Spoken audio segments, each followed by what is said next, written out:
Ladies and gentlemen of the jury, you are the judges of the evidence to be laid before you. Be just and fear not, for the true administration of justice is the foundation of good government.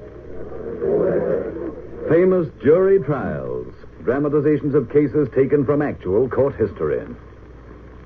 The Imperial German Crown versus Edith Louisa Cavel.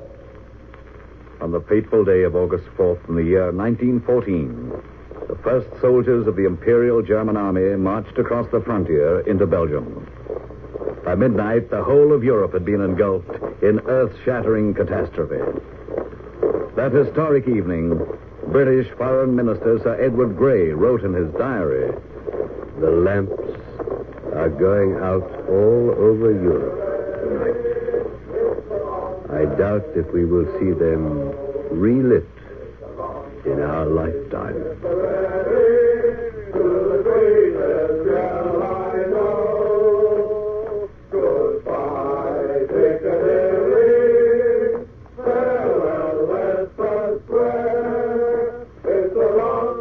Within a short time, the first 100,000 British soldiers were on their way to Belgium.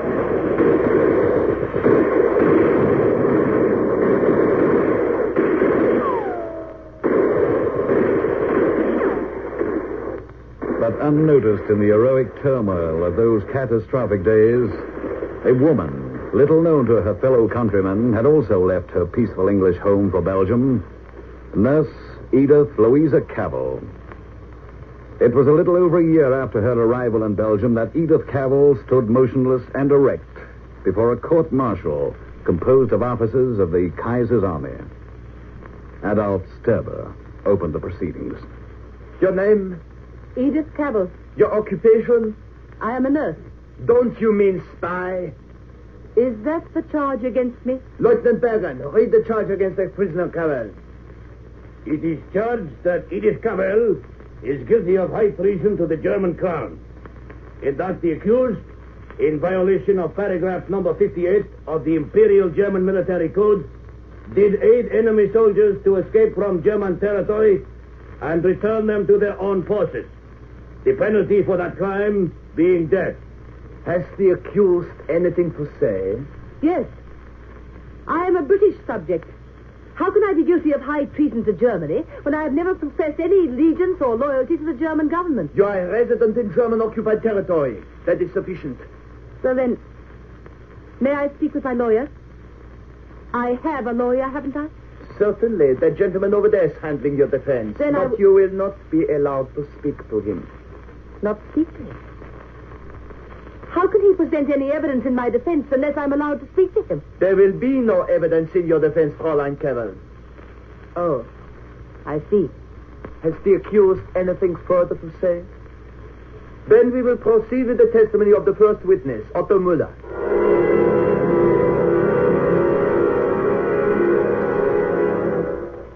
And so began the trial of Edith Cavel. We return to the courtroom in just a moment. Its famous jury trial. The Imperial German Crown versus Edith Louisa Cavel. The story of Edith Cavel began when she left England to become matron of St. Giles Hospital in Brussels. The German armies were pushing relentlessly on through Belgium and into France. Edith Cavel in her hospital in Brussels was trapped behind the German lines. It was during this period that a visitor was ushered into Nurse Cavel's office in St. Giles Hospital. My name is Philip Bock, Madame Cavel. I am a Belgian. Yes? And you are an Englishwoman, are you not? Yes, I am. A loyal Englishwoman? I hope so. Forgive my asking these questions, Madame, but I have come to ask your help. Help for your countrymen and mine who are trapped behind the German lines at Mons. I want to help them escape. But what can I do, Monsieur Book? First, the men must be brought by twos and threes to Brussels. I can handle that. Here, they must have a safe place to hide and rest. while I arrange for guides to take them the rest of the way to the frontier. I see. And you want me to hide these men here in the hospital? Yes. Monsieur Boke, the wards of this hospital are already crowded with wounded soldiers, most of them Belgian or British. My responsibility is to those men. I can't consent to doing anything that might endanger their lives. But, madame... Please let me finish. There is a desperate shortage of nurses and hospitals. I can't run the risk of having this hospital closed or any of the staff arrested. Madame, please. You must reconsider. If these soldiers are captured... I'm sorry, Monsieur Boke. I would like to help you, but I am not a free agent. Very well. But here is my card. Please keep it. And if you should ever change your mind, you can reach me at that address. Philippe Boke, 19, Rue de la Tour. Thank you, monsieur. I wish you all good luck in your work. God bless you.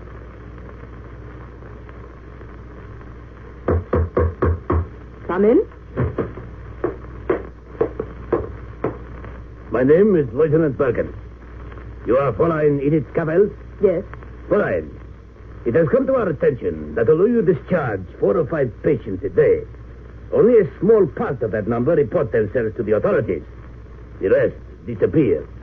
We give all the soldiers directions as how to reach the German police headquarters when they're discharged, and explain that the regulations require them to report there. I give you my word of honor, the hospital has obeyed all regulations to the letter. As you are an Englishwoman, you can scarcely expect me to take your word of honor very seriously, can you? But I tell you... You tell me. I will tell you, Fräulein Cavel. Any soldiers caught trying to evade the authorities are now being shot. And anyone who helps them will be shot. Is that plain? You mean to say you shot down captured English soldiers in cold blood? That's exactly what I mean. Already, we have shot more than 100. That's murder. Anyone who can read the new regulations will know what to expect from now on. If they wish to be shot, that is their affair. And don't imagine for one moment that if you attempt to aid your countryman, you will be spared because you are a woman and a nurse, Fräulein Cavel. On the contrary, precisely because you are a woman and a nurse, an example will be made of you. Is that clear? Perfectly. Have you anything more to say? No, that is all. Good day, Fräulein.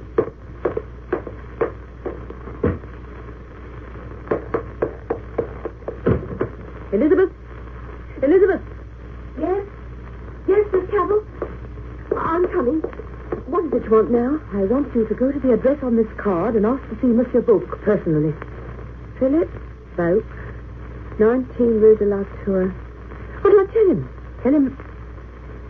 Tell him I've changed my mind. What about? He'll understand. Just tell him I've changed my mind. I got your message, Madame Cavel, and I came as soon as I could. Am I to understand that you are now willing to help me? Monsieur Boke, when you were here before, I told you that saving lives was more important than saving men from prison. Yes, Madame. Well, I have just had a visit from a German officer, a Lieutenant Bergen. Yes? He told me that if the men you are trying to help are caught, they will not be sent to prison. They will be shot. Yes, those are the new regulations. Monsieur Boke, I am ready to help you in any way I can. Oh, thank you, Madame. Thank you. There's just one question I want to ask you. Why are you willing to risk your life trying to save English soldiers? How am I to know that this whole scheme is not a trap? Madame, have you seen Louvain since the Germans were there? No. My family was in Louvain. My wife and the 2 little children. Louvain doesn't exist anymore. And my family, it doesn't exist anymore. Forgive me, but tell me what I must do. I'm ready to start helping you at once. Edith Cavel had made her fateful decision.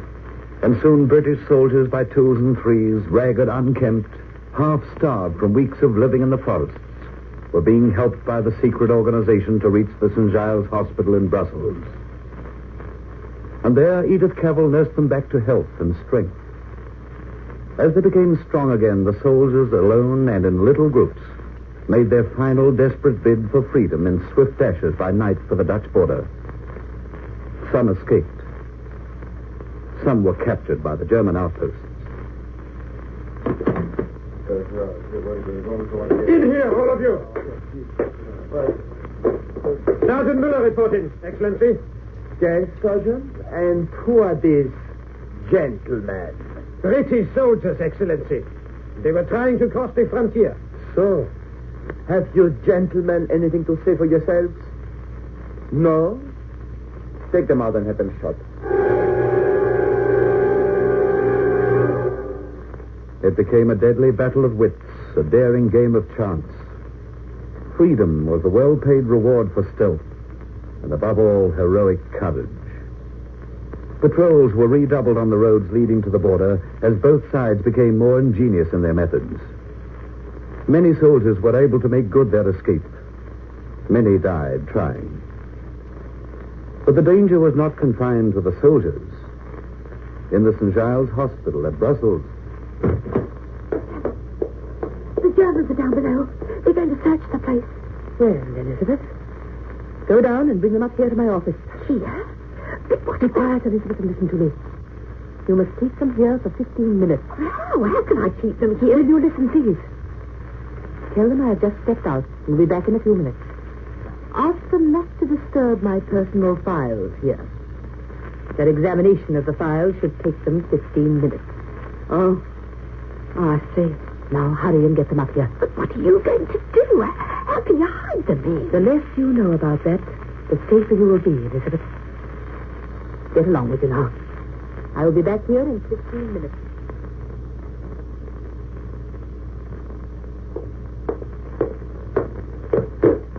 You wish to see me, Herr Lieutenant? Yes, Herr Meyer. I have reports here that 6 more British soldiers crossed the frontier yesterday. You have had months to find out where the soldiers are hidden in Brussels. So far, you have failed. You must find where the soldiers are hidden. Our number 1 suspect is the English nurse, Cavel. All our reports indicate that she is a key figure in the conspiracy. But so far, all searches of her hospital have failed to discover any incriminating evidence. Send a spy to her hospital. Have you got a man for the job? Herr Müller has been very successful posing as a Belgian. Then use him. Yes, Excellency. And Meyer, tell him to use the name of Jakob. Tell him to take the name of Henri Jakob.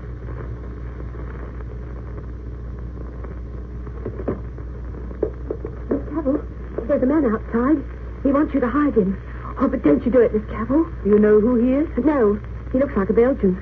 He has no papers or other credentials. And he didn't know the password. He's a spy, I'm sure of it. Perhaps you're right, Elizabeth. But if he seems to be in trouble, we can't refuse to help him. But you mustn't help him, Miss Cavel, you mustn't. Elizabeth, I had rather make a mistake than to turn away someone who is really in need. Send this man in to me. What did you say his name was? Jakob was the name he gave. Henri Jakob.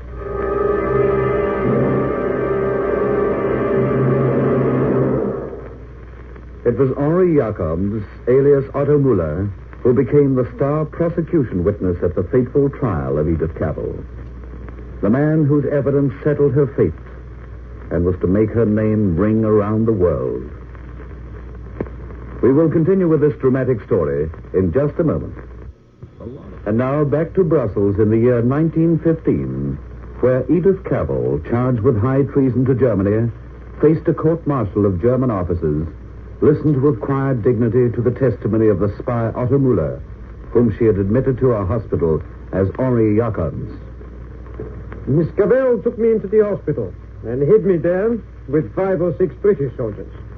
After keeping us hidden for 10 days, Miss Cavel brought a man to us who guided us to the frontier. And did you and the British soldiers succeed in crossing the frontier? We did? Herr Müller, did the accused appear to know this guide intimately? Absolutely.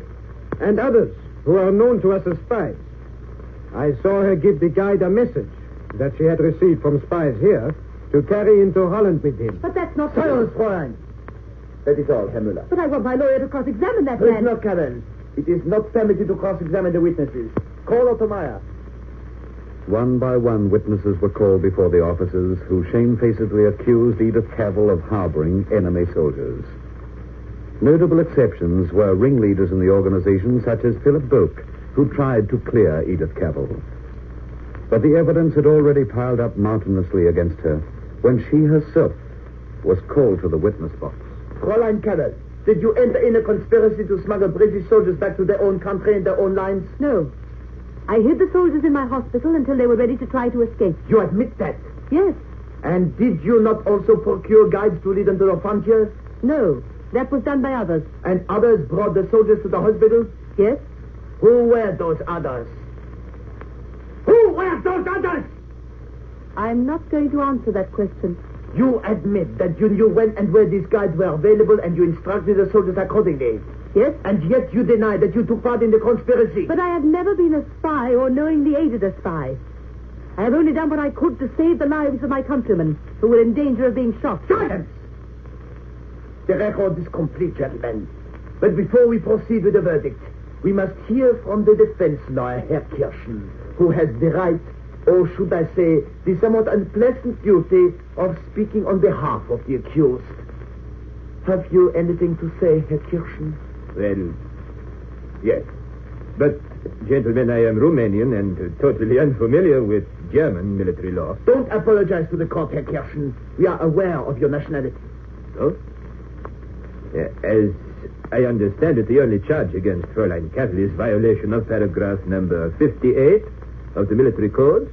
That is, aiding enemy soldiers to escape from German territory and return to their own lines. And the seriousness of the offense lies solely in that these men are able to resume their duties as soldiers of the enemy. Exactly. We estimate that Fräulein Cavel aided more than 250 men to escape. 250 men now fighting against Germany because of her actions. Is it any wonder that the death penalty is demanded for her crime? But, gentlemen, no charge has been proved against the defendant. There is no evidence that the men she helped ever returned to their own lines. One moment. Prisoner Cavel, stand up.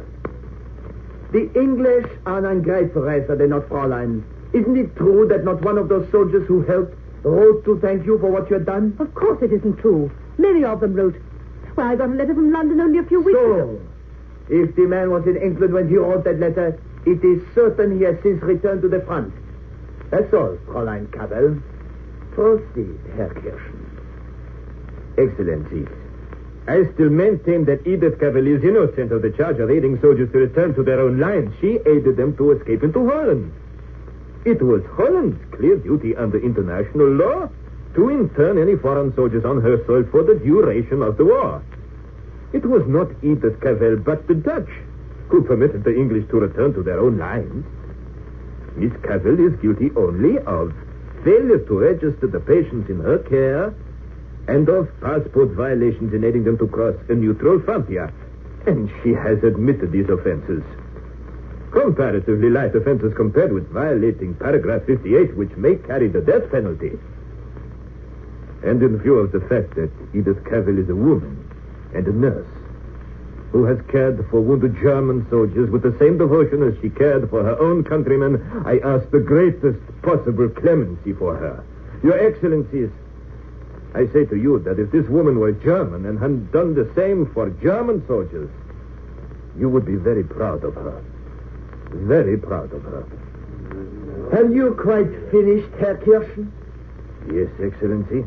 You would have made a fine actor, Herr Kirschen. Gentlemen of the court, I know we are agreed upon the verdict. Yeah.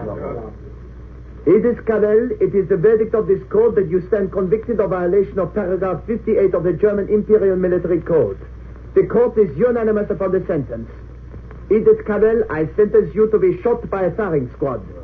Remove the prisoner to her cell.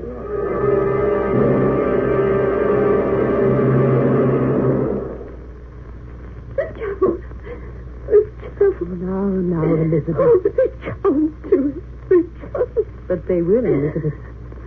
I think I knew all the time that they would. And so I'm quite prepared for what must happen.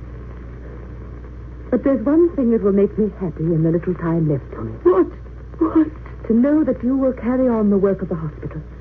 Not the work that I did for the soldiers, but to care for the wounded and the sick. You will be in charge now. Tell me you will carry on our work. I will, Miss Cavel. I'll try to do my best. Elizabeth, one thing more. I want you to know that I have loved you very dearly. Goodbye, Elizabeth. Goodbye, Miss Cavel. Goodbye.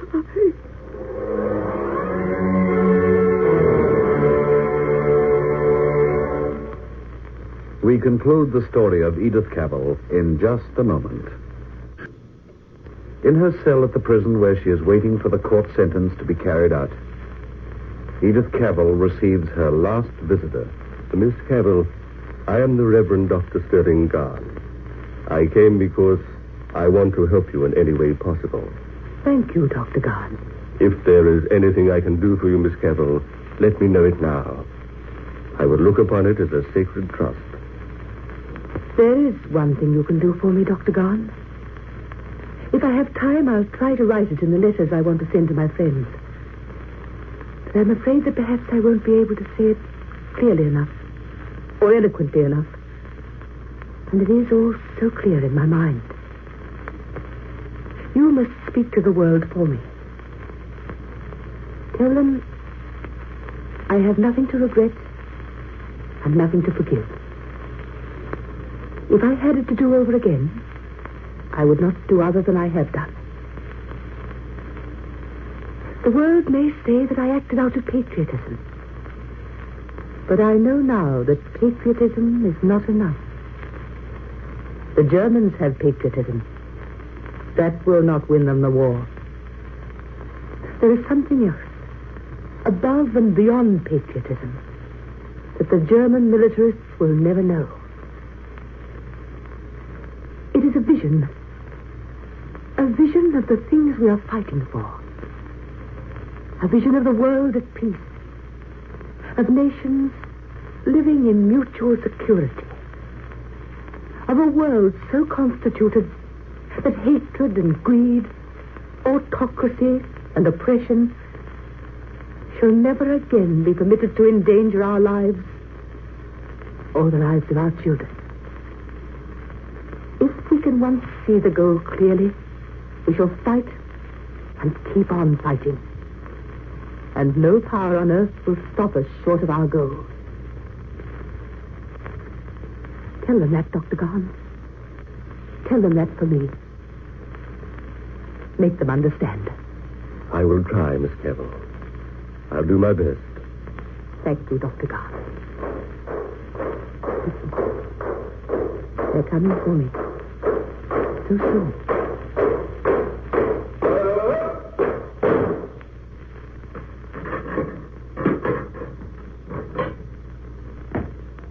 Mr. Cavel, come with us. I am ready. Goodbye, Dr. Garn. And thank you. Goodbye, Edith Cavel.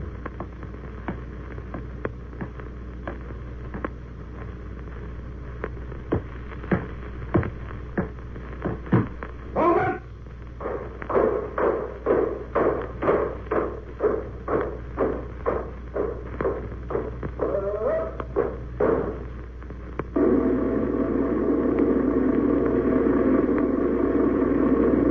I am the resurrection and the life, saith the Lord.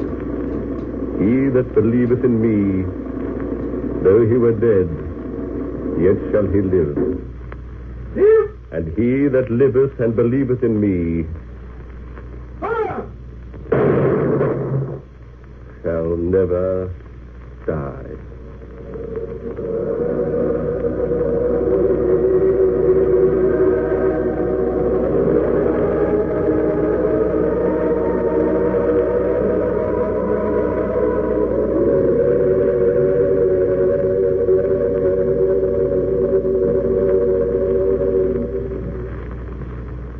So Edith Cavel's life came to an end.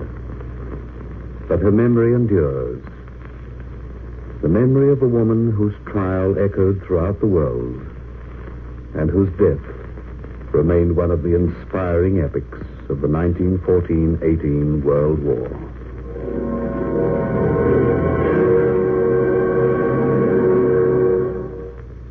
Trials, the drama of the courts, drawn from actual courtroom cases.